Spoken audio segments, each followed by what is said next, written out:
Sveiki, mėlėjai Žiburio žinių žiūrovai. Su jumis sveikinasi vedėja Vaida ir Goda. Ar žinojot, kad pas mus mokykloje lankėsi svečiai iš Sietlo? Jei nežinojot, dabar sužinosit. Pažiūrėkime reportažą apie tai, kaip jiems sekėsi Lietuvoje.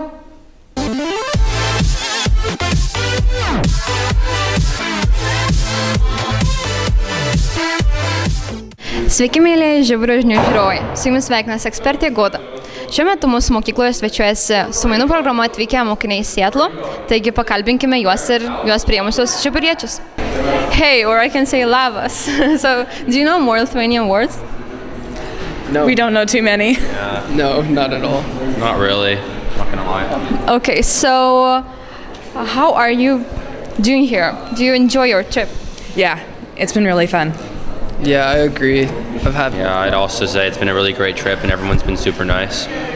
It's your first time, right, here? Yeah. So, is everything here just how you expected? No.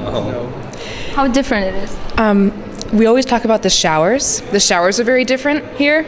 It's harder for us to take showers. Some of the people, Yeah. are interesting. Yeah, I'd say the people are a lot different than I thought they'd be. And what interesting activities have you already done here? We've gone sightseeing. You got any?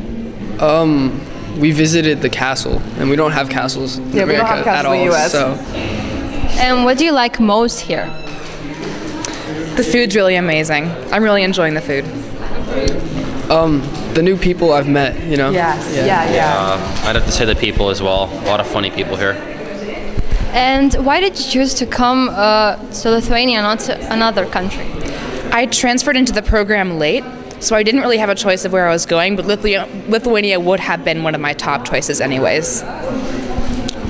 we didn't really have a choice. Yeah. They told us where we were going. Yeah. Yeah. And what are the main differences between our small town Prienai and Seattle for you? Well, for starters, Seattle's a huge city, and Pirna is very, very small. So it's really fast getting everywhere. In Seattle, it takes like at least half an hour to go anywhere. I would say there's just like a lot more noise in general because there's so much more going on. Yeah. A lot more traffic. In Seattle. Yeah, in Seattle. There's a lot more business and like Seattle's one of the fastest growing populations, so there's a lot of construction going on to fit the need of the city because there's just a lot of people coming in, so a lot of noise and a lot more people. Everything's always new. Yeah. So, do you think that you will come back here after this trip? Yeah, my friend and I are already planning to. I would like to. I don't know if I am, but Yeah. I would really like to.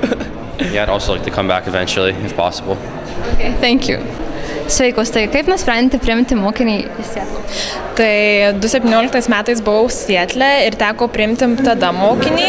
Tai ir šiais metais nusprendžiau, kad būtų vėl smagu priimti, susibendrauti ir susipažinti vėl su naujais mokiniais iš Amerikos. Aš buvau Sietle 2018 metais ir teko šiais metais priimti, kurie atvažiuoja. Ir kaipgi jums sekasi? Ar susidūrėte su kažkokiais sunkumais galbūt? Kol kas sekasi puikiai ir tikrai jokių sunkumų nebuvo, nes jie visi yra labai draugiški ir visi labai mes sutarėm ir viskas yra labai gerai. Sunkumų nebuvo ir labai smagiai leidžiam laiką, labai smagu su jais bendrauti ir labai nelaukiam, kai jie išvažiuos. Ar netrukdo tai, kad jie kalba anglų kalbą, ar lengvai perlepate tą kalbos barjerą? Ne, tikrai tai netrukdo, nes mes tam buvom kaip ir pasiruošę ir viskas labai puikiai. Nebent gal buvo sunkiau pirmą dieną, bet po truputį bendraujam ir kuo toliau, tuo geriau. Kaip manote, kokią naudą teikia tokios mainų programos? Tai aš manau, kad yra labai gerai susipažinti su naujais žmonėmis iš užsienio, taip pat susipažinti su jų kultūra ir kaip jie gyvena. Labai smagu susirasti naujų draugų ir leisti su jais laiką kartu. Taigi tikiuosi, jog svečiai Sietlo čia praleis tikrai puikų laiką ir susikurs daug nepamirštamų akimirkų. Su jumis buvo ekspertė Goda. Kaip smagu, kad mūsų mokykloje lankosi mokiniai netgi iš kitų žemynų. Lauksime jų ir kitais metais. Žinai, ką prisiminiau? Ką? Rytoj rašom biologijos kontrolinį. Rimtai? Aš nežinojau. Iš ko? Iš raumenų. Man atrodo, žinau, gali klausti apie stipriausią raumenį. Tu žinai, kas yra stipriausias raumenį? Žinau. Kas? Bicas. Jo, gali būti. Bet gal pažiūrėkime klausimėlį ir sužinokime tikrąjį atsakymą.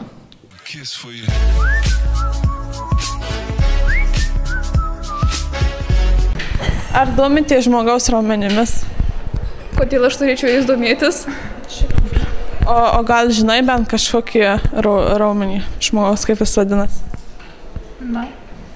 Ką? Sakyk tu vieną, aš nežinau, nei vieno raumens. Pas mane raumenų nėra, aš kuriuos galiu žinot. Ne vieno raumens neturi? Ne. O gal žinai, koks stipriausias pas žmogų yra raumuo?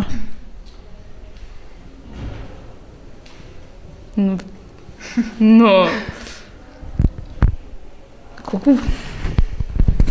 Galima spėti. Spėk. Širdis. Nu, žinau, trigalvį žastą. O koks stipriausias pas žmogų yra raumuo?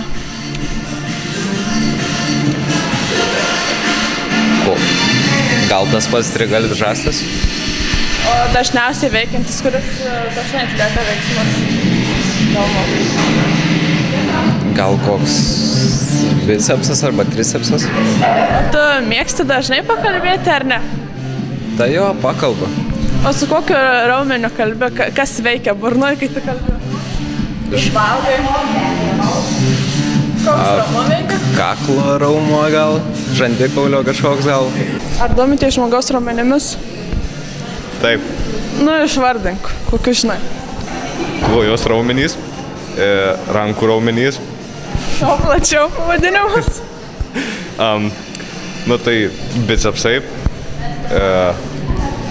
nu tie kojų raumenys. Kaip ir viskas. Ar domitės žmogaus raumenimis? Taip. Kokius žinai raumenys?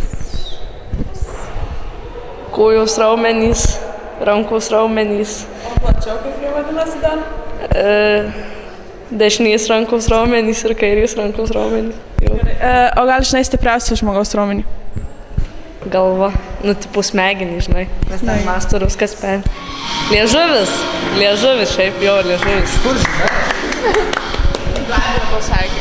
O gal žinai, koks yra stipriausias žmogaus raumuo? Liežuvis. Iš kur žinai? Žinau. Iš kur? Pamiesi gal? Ne. Praeitais metais lyg mokė kažkas ten per biologiją gal. Liežuvis. Iš kur tu žinai? Labai arti. Nes mes jį treniruojam daugiausiai, ta prasme. Tai va. Kaip tu treniruoji kalbėdama? Taip, valgydama viską, ką darai su liežuviu, tu jį treniruoji.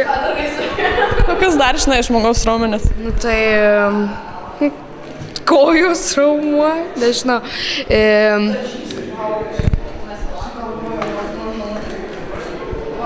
Nu jūs manęs paklausite tik tai vienu klausimu. Aš jį atsakiau, daugiau manęs neklauskit. O gal žinai, koks stipriausias yra raumuo? Žmogaus, tai ne šlaunis? Šlaunies raumuo? Ne? Koks stipriausias? Liežuvis. Liežuvis, rimtai? O gal žinai bent kažkokių raumenų pavadinimus? Tricepsas, bicepsas. Daugiau nežinau. O koks stipriausias raumuo pas žmogų? Liežuvis. Iš kur žinai? Daug skaitau. Mėgsti to? Domiuosi. Mėgsti kalbėti dažnai, jisai dažnai pastatė. Labai dažnai dirbu liežuviu. Sportavęs, Taip. Keturgalvis, trigalvis, yra nugaros ten įstrižinis kažkoks. Sėkmės splendis. Ačiū. Gal žinai raumenų grupės? Raumenų grupės? Davai, kokį raumenį šau. Stresinės. Taip, stresinės yra, tokios dar matau. O koks stipriausias žmogaus raumuo? Raumuo? Tai šlaunies lygtais, ar kažkas to. Kažkas ten tokio. Šiaip mėgsti kalbėti, ar ne? Jo. Visom, kurio moku. Okay. Lietuvių ir anglų. Nu, šiek tiek rusų, bet ten... O ar tu pritartum nuomonę, kad liežuvis yra stipriausias žmogaus raumuo? Taip pritarčiau. Šiaip mėgsti tu dažnai pakalbėti, ar ne? Oh my god. Tiesa, liežuvis. Žinojau šiaip. Aš irgi. Jo. Na, bet šiandien tiek. O dabar komercinis pasiūlymas. Ir jis bus abiturientams. Neatsipūskit po lietuvių kalbos įskaitos, o kipkit į darbus ir ruoškitės anglų kalbos kalbėjimui. Su jumis buvo Žiburio žinios. Tiesa. Liežuvis. Liežuvisgi. Šiaip žinojau. O nes, net nesakysiu, kad gausim 10. Nesako. Ką žinau? Ai, gal ne. Ai, gal ne. Na, gerai, iš naujo. Gerai.